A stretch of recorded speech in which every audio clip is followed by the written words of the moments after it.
Les négociations concernant le Brexit devraient durer 2 ans et s'achever en mars 2019, autrement dit juste avant les prochaines élections européennes.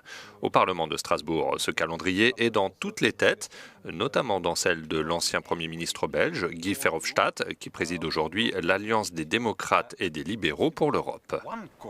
Il est absolument crucial que le Parlement européen soit impliqué dans ces négociations dès le premier jour.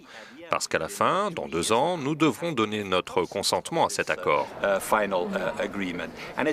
Et ce sera un moment très difficile parce que nous devrons donner notre consentement à seulement 2 mois des élections européennes. Or, ce consentement, nous ne le donnerons que si l'accord est conforme à nos souhaits et s'il ne franchit pas les lignes rouges que nous avons indiquées. Un tel pouvoir concentré dans les mains des députés européens, mais hors de lui, le Britannique Nigel Farage, créateur du UKIP, et fervent eurosceptique. L'idée que dans 2 ans, le Parlement européen puisse mettre son veto à tout le travail effectué par les 28 gouvernements des États membres m'inquiète énormément et me fait dire que la Grande-Bretagne doit mener une campagne très dure auprès des producteurs français de vin, des constructeurs automobiles allemands et des chocolatiers belges. Nous devons faire pression sur les membres du Parlement pour leur faire comprendre que ces emplois, en France, en Belgique et en Allemagne, dépendent des exportations sur le marché britannique.